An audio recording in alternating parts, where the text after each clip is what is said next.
ಸುದೀಪ್ ಮತ್ತು ದರ್ಶನ್ನ ಮಧ್ಯೆ ಮತ್ತೆ ವಾರ್ ಶುರುವಾಯಿತಾ ಅನ್ನುವಂಥ ಪ್ರಶ್ನೆ. ಸ್ಯಾಂಡಲ್ವುಡ್ ನಟರ ಮಧ್ಯೆ ಮಾತಿನ ಯುದ್ಧ ಶುರುವಾಗಿದೆ. ಸುದೀಪ್ ಯುದ್ಧದ ಮಾತಿಗೆ ಟಾಂಗ್ ಕೊಟ್ಟಿದ್ದಾರೆ. ದರ್ಶನ್ ಅವರ ಪತ್ನಿ ವಿಜಯಲಕ್ಷ್ಮಿ ದಾವಣಗೆರೆಯಲ್ಲಿ ವಿಜಯಲಕ್ಷ್ಮಿಯವರು ಡೆವಿಲ್ ಚಿತ್ರದ ಪ್ರಚಾರದ ವೇದಿಕೆಯಲ್ಲಿ ಮಾತನಾಡಿದ್ದಾರೆ. ಅಭಿಮಾನಿಗಳ ಮುಂದೆ ಮನವಿ ಮಾಡಿಕೊಂಡಿದ್ದಾರೆ. ದರ್ಶನ್ ಇಲ್ಲದೆ ಇದ್ದಾಗ ಅವರ ಬಗ್ಗೆ, ಫ್ಯಾನ್ಸ್ ಬಗ್ಗೆ ಮಾತನಾಡ್ತಾರೆ.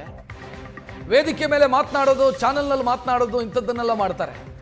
ಆದರೆ ಇದೇ ಜನಗಳು ದರ್ಶನ್ ಇದ್ದಾಗ ಮಾತನಾಡಲ್ಲ. ಅವರು ಬೆಂಗಳೂರಲ್ಲಿ ಇರ್ತಾರೋ ಇಲ್ವೋ ಅಂತ ಗೊತ್ತೇ ಆಗಲ್ಲ.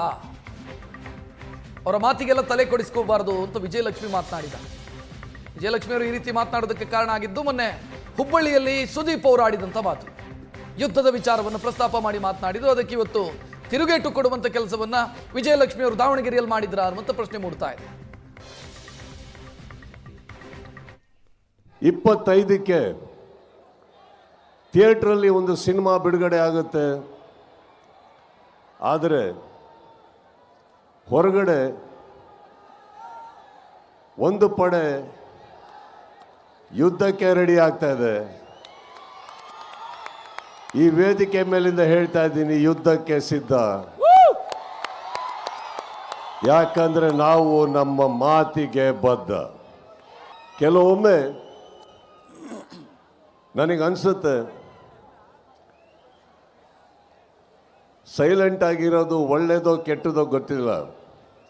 ಆದರೆ ನಿಮಗಳಿಗೋಸ್ಕರ, ನನ್ನ ಸ್ನೇಹಿತರು ನೀವೆಲ್ಲ ಚೆನ್ನಾಗಿರಬೇಕು ಅನ್ನೋ ಒಂದೇ ಒಂದು ಕಾರಣಕ್ಕೋಸ್ಕರ ನಾವೆಲ್ಲರೂ ಒಳ್ಳೆಯ ಹೆಸರಲ್ಲಿ ಇರಬೇಕು ಅನ್ನೋ ಒಂದೇ ಕಾರಣಕ್ಕೆ ನಾನು ಬಾಯಿ ಎಲ್ಲದನ್ನು ಮುಚ್ಕೊಂಡಿದ್ದೆ ಹೊರತು ಬಾಯಿ ಇಲ್ಲ ಅಂತಲ್ಲ.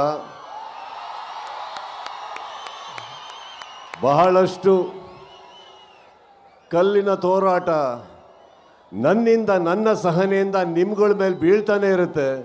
ಅದನ್ನು ತಾವು ತಡ್ಕೊಂಡು ಬರ್ತಾನೆ ಇದ್ದೀರಿ. ಈಗ ಹೇಳ್ತಾ ಇದ್ದೀನಿ, ತಡೆಯೋ ತನಕ ತಡೀರಿ, ಮಾತಾಡೋ ಟೈಮಲ್ಲಿ ಮಾತಾಡಿ.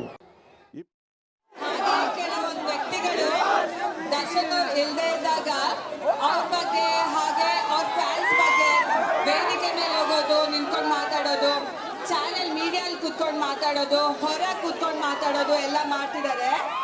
ಅದೇ ಜನಗಳು ದರ್ಶನ್ ಅವ್ರು ಇದ್ದಾಗ ಅವ್ರು ಬೆಂಗಳೂರಲ್ಲಿ ಇರ್ತಾರಾ ಇಲ್ವಾ ಅಂತಾನೆ ಗೊತ್ತಾಗಲ್ಲ, ಎಲ್ಲಿ ಮಾಯ ಆಗ್ತಾರೆ ಅಂತಾನೂ ಗೊತ್ತಾಗಲ್ಲ. ದರ್ಶನ್ ಅವ್ರು ಹೇಳಿರೋ ಹಾಗೆ ಯಾರು ಏನೇ ಮಾತಾಡಿದ್ರು ನಾವು ನೊಂದ್ಕೊಳ್ಳಲ್ಲ, ಕೋಪ ಮಾಡ್ಕೊಳ್ಳಲ್ಲ. ಇಂಪಾರ್ಟೆಂಟ್ ನಿಮ್ಮ ಪ್ರೀತಿ ಹಾಗೂ ಬೆಂಬಲ ಮಾತ್ರ. ಸೊ ನೀವುಗಳು ಹಾಗೆ ಬೇಜಾರು ಮಾಡ್ಕೋಬೇಡಿ, ಕೋಪ ಮಾಡ್ಕೋಬೇಡಿ.